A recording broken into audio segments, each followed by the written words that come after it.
Now we're going to actually deep dive into a very, very interesting paper.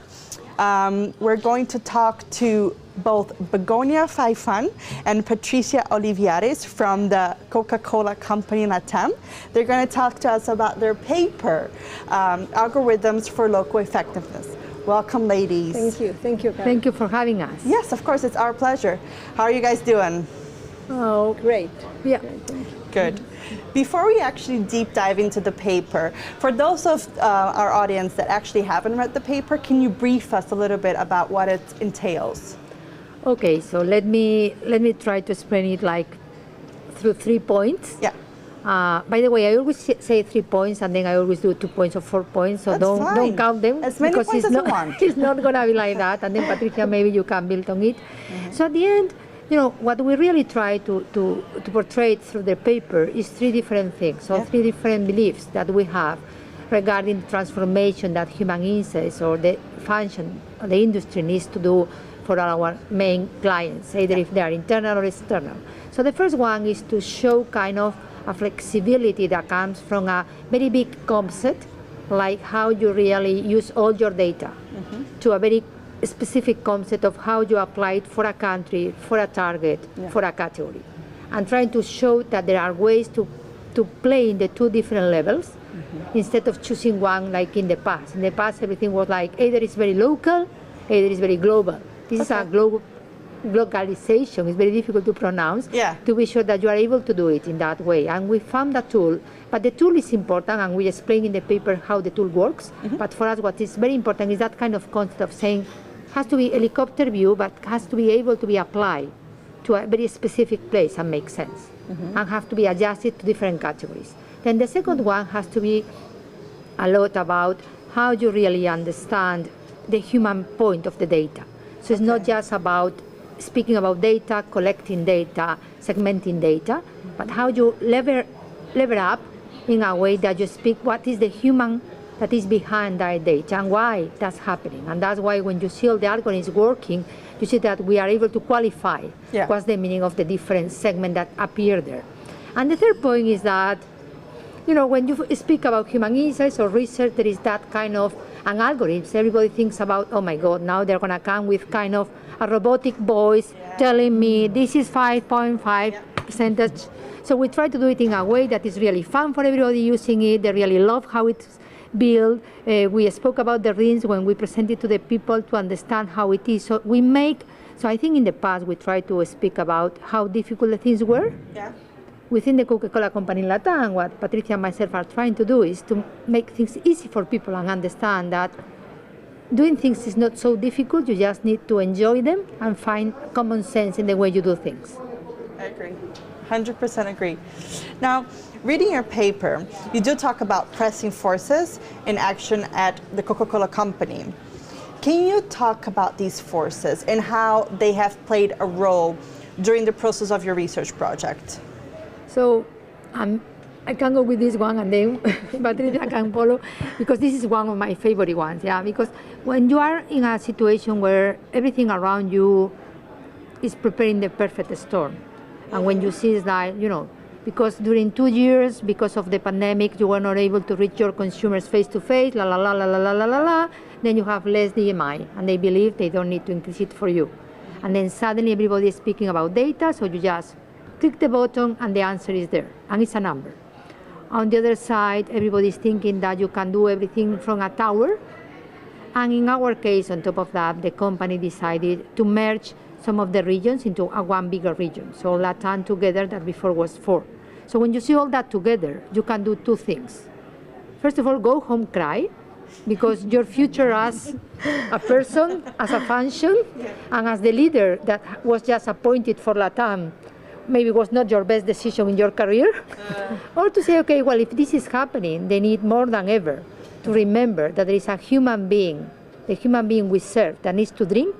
And I always say, for Coca-Cola to sell, somebody needs to drink and to pee before to drink again. Sorry for my French, but that's the reality. So how you make that real is what we try to do through this. So it was more important than ever for the company. Very descriptive answer. Yeah. Sorry, my French. No, you know, it's your report, it's your paper. You're free to use any French you want, as long as our audience actually gets the point across. Let's say that is my interpretation. If you are looking for the P side in the paper, is not there, I'm afraid. Yes. Sorry, I have a question. Do we have a beeper that we can actually? No, I'm just kidding. Please feel.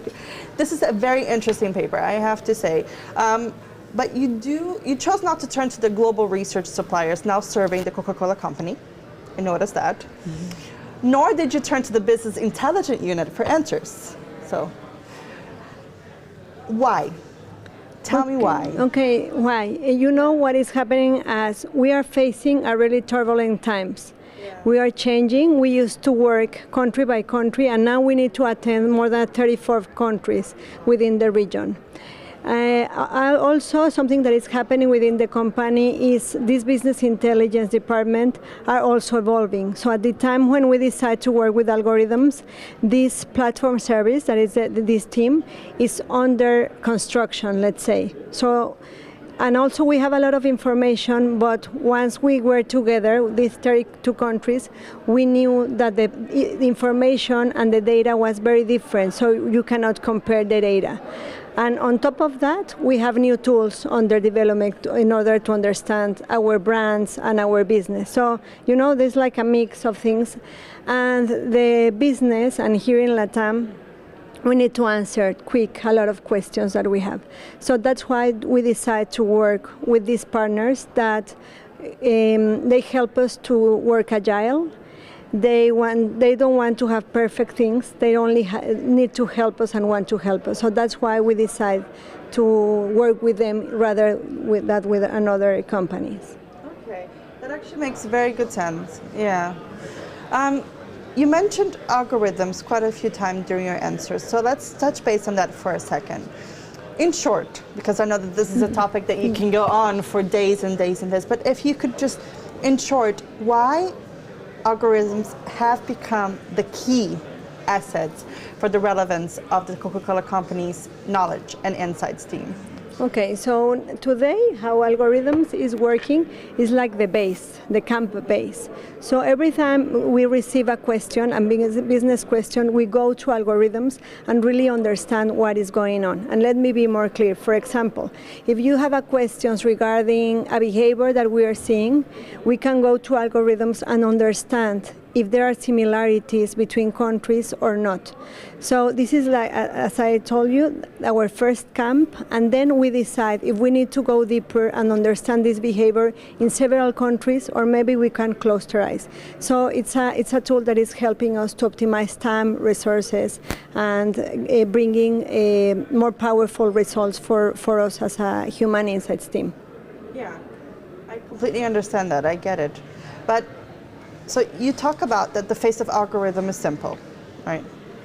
For you. I just want to make that very clear. It's simple for you, okay? So congratulations on that. But you talked that the face of algorithm is simple, and the 3 selections and a map, right? You have mapped everything out. I mean, well done. But like I said, it's simple for you, you know?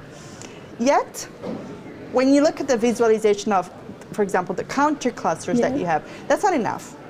So can you actually specify why this is and what your solution to this issue is? Okay, so here is a secret, because today we only share the maps, and you can see the maps.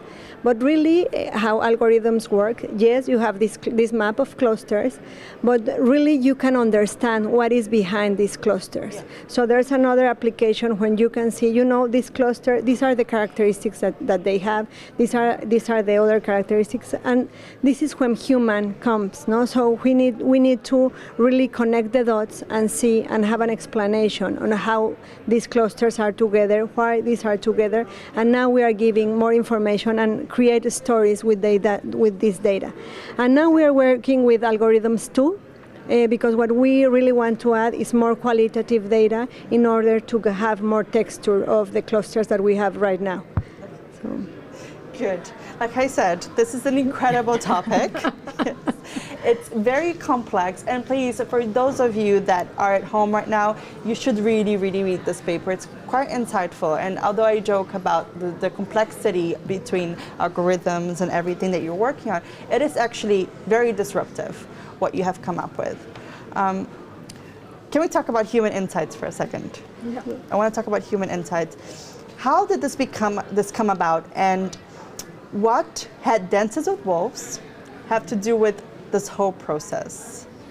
So, being very honest, this was a decision made, a transformation the company is doing into emerging stronger, where the decision was, instead of having knowledge and insights together, so the what and the why together, to say, okay, somebody will take care of the what, and human insights is going to take care of the why.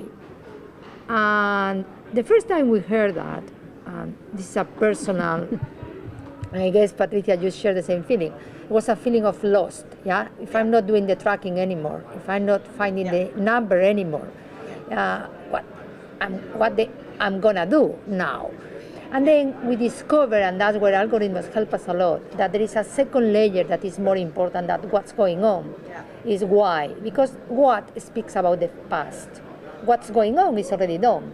Why is happening is the thing that is going to help you to understand how the future is going to be and how you can be prepared for the future, or even to change, to cross-correct the way, or to change or to shape the future. So that's why things like algorithms help you, because they tell you not only about what the people are feeling today, but how you can cluster them in a way to solve a problem that will be key for the shaping of their business in the future. And I hope to help people to be happier and really make a difference. I hope so too. And I do think that for those of you who haven't yet read this paper, it is a must read. It's very effective for both the client side, but also everyone within the industry. It's something that really is disruptive, complicated, but disruptive. So yeah, read the paper. We're going to put a link to the paper later on. For now, I really appreciate having you both here. Having a pleasure. Thank you. Yes, it was an amazing conversation. If you have any more questions, you can always submit them to our Hotline app. You can also use our social media platforms, and you can reach out directly to them through the Hotline app as well. So it's a two-way conversation. For now, I thank you. No, thank you. Enjoy Thank the you. rest of Congress. We will and be prepared for next year paper. It will be even better. I promise you. Did you see that?